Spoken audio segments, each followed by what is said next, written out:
வணக்கம் வியூவர்ஸ். நான் உங்கள் ரமேஷ், மஞ்சு ரமேஷ் மாஸ்டர் மீடியா. நாம் இன்னைக்கு பார்க்க போகிறது தேர்தல் களம். நம்மளுடைய மக்களவை தேர்தல், அதாவது மக்களவை தேர்தல் 2024. ஆமாம், இன்றைக்கி நம்ம பாராளுமன்ற தேர்தலுடைய கடைசி, அதாவது தமிழ்நாட்டுக்கு எலெக்ஷனுக்கு ஒரு 2 டேஸுக்கு பிஃபோராக இருக்கிறோம். இந்த நேரத்தில் கண்டிப்பாக சில விஷயங்களை நான் பகிர்ந்துக்கணும் அப்படின்னு நினச்சேன்.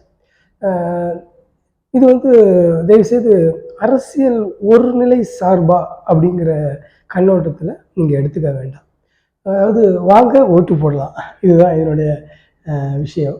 நாம் ஜனநாயகத்தில் அசைக்க முடியாத ஒரு தூண் அப்படின்னா நம்மளுடைய ஓட்டிங் பவர் தான். அதனால் இந்த ஓட்டிங் பவர் நிச்சயமாக நம்மளுடைய தலையெழுத்தையே மாற்றும். அதாவது நம்ம ஏதோ 1000க்கோ 2000க்கோ 5000க்கோ நம்ம நம்மளுடைய ஓட்டிங்கை விற்கிறது அப்படிங்கிறது பார்த்திங்கன்னா அது நம்மளுடைய தலையெழுத்தை மட்டும் இல்லை, நம்மளுடைய வருங்கால சந்ததியினருடைய தலையெழுத்தையும் சேர்த்து அது டிஸ்ட்ராய்ட் பண்ணிடும். அதனால் அந்த மாதிரி ஒரு தவறான ஒரு காரியத்துக்கு நம்ம போயிடக்கூடாது. ஓட்டு அப்படிங்கிறதுனுடைய முக்கியத்துவம் என்னன்னு கேட்டிங்கன்னா, நம்ம பொதுவாக சொல்லுவோம், என்னங்க கேஸ் விலை ஏறிடுச்சு, பெட்ரோல் விலை ஏறிடுச்சு, அரிசி விலை ஏறிடுச்சு, மின்சார விலை ஏறிடுச்சு, பால் விலை ஏறிடுச்சு, இந்த மாதிரி எல்லாத்தையுமே நம்ம விலை ஏறிடுச்சும்போம். அப்புறம் பார்த்திங்கன்னா நமக்கு சேலரி கரெக்டான ஒரு சேலரி கிடைக்க மாட்டேங்குது. அது இன்கம், நமக்கு வருமானம் கரெக்டான அளவில் நமக்கு கிடைக்க மாட்டேங்குது. நம்மளுடைய நிலை இன்னும் அப்படியே தான் இருக்குது. அதுலேருந்து ஒரு பெரிய ஒரு க்ரோ அப் நமக்கு இல்லை. இந்த மாதிரியெல்லாம் நம்ம புலம்பிக்கிட்டே இருப்போம். இந்த புலம்பல்கள் எல்லாத்துக்கும் தீர்வு எதுன்னு கேட்டிங்கன்னா இதான், இந்த ஓட்டிங் தான். இது 5 வருஷம் இல்லை, அடுத்த வர்ற 50 வருஷத்துக்கும் இதுதான் தீர்மானிக்கும். இதில் நாம் எடுக்கிற தவறான டிசிஷன்ஸ் தான் நம்மளை புலம்ப வச்சுக்கிட்டே இருக்கும்.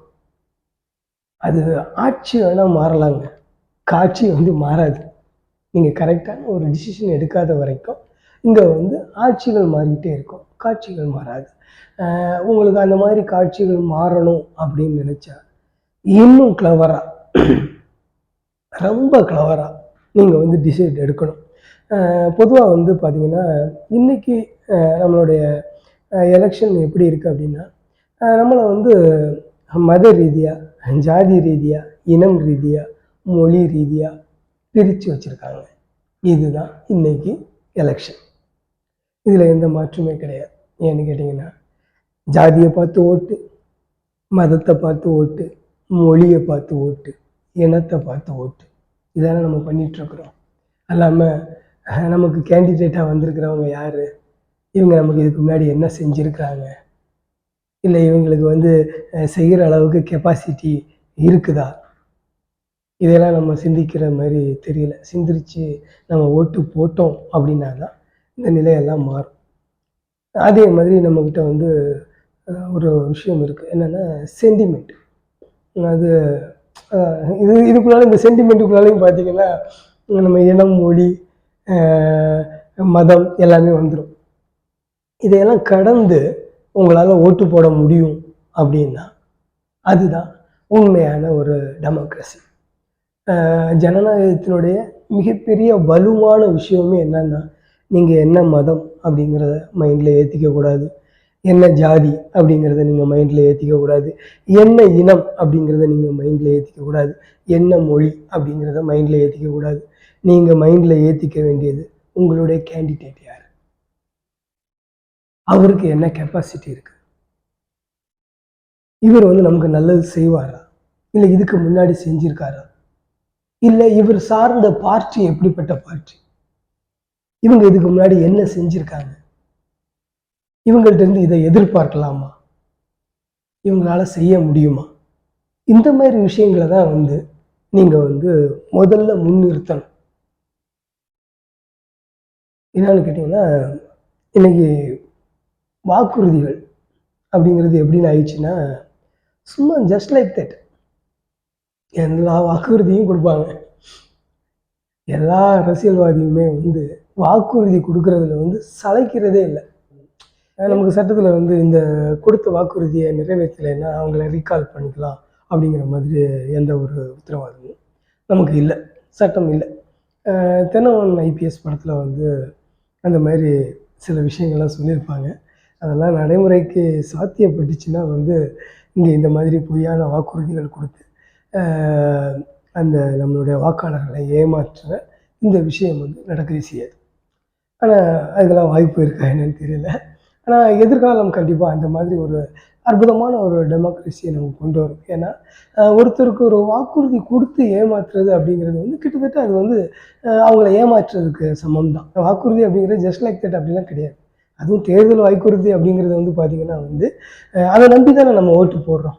அப்படிங்கும்போது அதை நிறைவேற்றலை அப்படின்னா அதை வந்து உங்களுக்கு பகுதியாக நிறைவேற்றினேன், பாதியாக நிறைவேற்றினேன், இதெல்லாம் வந்து வேலைக்கே ஆகாது.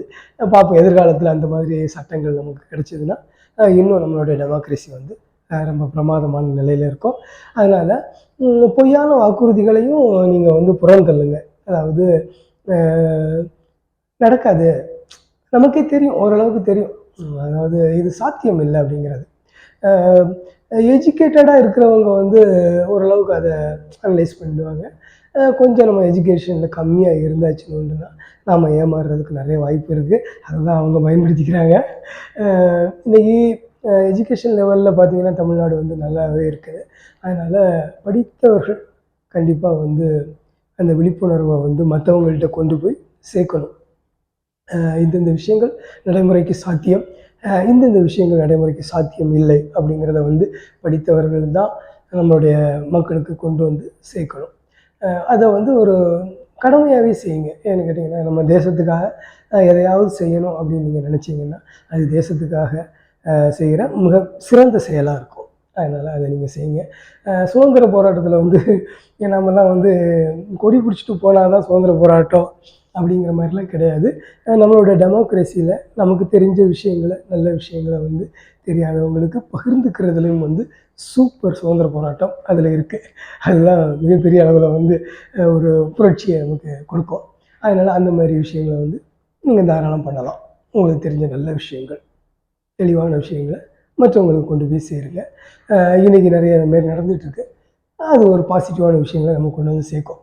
அப்புறம் பார்த்திங்கன்னா வந்து இலவசம். கண்டிப்பாக இந்த இலவசத்தினால வந்து எந்த பெனிஃபிட்டுமே கிடையாதுங்க. ஏன்னா நீங்கள் இலவசமாக கிடைக்கிற தரமற்ற பொருட்கள் உங்கள் வீட்டில் இன்னும் யூசேஜில் இருக்கா? இருக்குதா?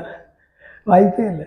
ஏன்னு கேட்டிங்கன்னா அரசாங்கத்திலேருந்து இலவசமாக கொடுக்கக்கூடிய பொருட்கள் வந்து தரமற்றதாக இருக்கிறத வந்து நம்ம நிறைய பேர் பார்த்துட்டோம். காரணம் என்னென்னா இடையில நிறைய இடைத்தரகர்கள் இருக்காங்க. அந்த டெண்டர்ஸ் அதெல்லாம் பார்த்திங்கன்னா வந்து நிறைய அதில் வந்து ஊழல் செய்கிறதுக்கு நிறைய வாய்ப்புகள் இருக்குது. அதனால் வந்து இன்னொரு விஷயம், அது இலவசம் நாம் நினைக்கிறோம், கிடையாது. இன்றைக்கி நம்ம மேலே இருக்கிற அந்த 9 லட்சம் கோடி கடன் அப்படிங்கிறது வந்து கிட்டத்தட்ட அதில் பெரிய பங்கு இந்த இலவசங்களை கொடுத்ததுனால வந்தது. அதையும் நீங்கள் தெரிஞ்சுக்கணும். அதனால் இலவசங்களும் வேண்டாம். ஏன்னா இலவசம் இல்லாமலே வந்து வள்ளி படம் ரஜினி சார் வந்து கிட்டத்தட்ட ஒரு 20 வருஷத்துக்கு முன்னாடியே அதை சொல்லியிருப்பார். சேலை வேட்டி கேட்காதீங்கய்யா, வேலை வேட்டி கேளுங்க அப்படின்னா. அதாவது நமக்கான வேலை வாய்ப்புகள் இருந்துச்சுன்னா நமக்கு அதை நாமளே வாங்கிக்கலாம் சேலை வேட்டியை. அதேமாரி சமீபத்தில் ஒரு பேட்டியில் கூட அண்ணன் சீமான் அவர்கள் வந்து ஒரு கருத்தை சொல்லியிருந்தார். இன்றைக்கும் வந்து என்னுடைய தாய்மார்களை வந்து இலவசத்துக்காகவும் அரிசிக்காகவும் துணிமணிக்காகவும் இன்னமும் நீங்கள் கையேந்த வைக்கிறீங்கன்னா அப்போ இந்த 50 வருடமாக நீங்கள் என்ன ஆண்டீங்க? இன்னமும் இவங்களை ஆண்டியாக வச்சுருக்கிறது தான் நீங்கள் ஆண்டதா அப்படிலாம் கேட்குறாங்க. உண்மையிலே ரொம்ப அற்புதமான ஒரு கேள்வி. அப்படி தான் இருக்குது நம்ம சூழ்நிலை, அந்த மாதிரி தான் இருக்குது. இந்த மாதிரி சூழல்கள் எல்லாமே மாறணும். நமக்கு ஒரு நல்ல ஒரு விடிவு காலம் வரணும் அப்படின்னா நம்மளுடைய ஓட்டிங்கை வந்து தவறாமல் நம்ம ஓட்டு போடுவோம். அதே மாதிரி சிந்தித்து ஓட்டு போடுவோம். நான் சொன்னது மாதிரி ஜாதி, மதம், இனம், மொழி, இந்த இலவசம், வாக்குறுதி இதையெல்லாம் தாண்டி நல்லா சிந்தித்து உங்களுடைய ஓட்டை வந்து நீங்கள் ஓட்டிங் பண்ணுங்கள். அதுதான் உங்களுடைய எதிர்காலத்துக்கும் உங்களுடைய குழந்தைகளுடைய எதிர்காலத்துக்கும் அதுக்கும் மேலேயும் இருக்கிற நம்மளுடைய சந்ததியினருடைய எதிர்காலத்துக்கும் நல்லதாக அமையும். இன்றைக்கி நாம் வந்து ஒரு நல்ல ஒரு சேஃபான ஒரு ஸோனில் இருக்கிறோம் அப்படிங்கிற மாதிரி சிலர் சொல்கிறாங்க. நம்மளுடைய சேஃபான ஸோன் அது எந்த மாதிரி எந்த சூழ்நிலையிலும் வந்து அப்படியே அள்ளி கொடுத்துக்கிட்டே இருக்கும் அப்படின்னு நம்ம நினைக்க முடியாது. அதனால் எதிர்காலத்தை நினச்சி நம்ம இன்னும் திட்டமிடுதலோடு நம்ம செயல்பட வேண்டிய ஒரு காலகட்டத்தில் இருக்கிறோம். அதையும் நம்மளுடைய சிந்தனையில் ஏற்றிக்கிட்டு நம்மளுடைய ஓட்டிங்கை பண்ணுவோம். வாழ்க ஜனநாயகம். எல்லாரும் ஓட்டு போடுவோம். வாங்க ஓட்டு போடலாம்.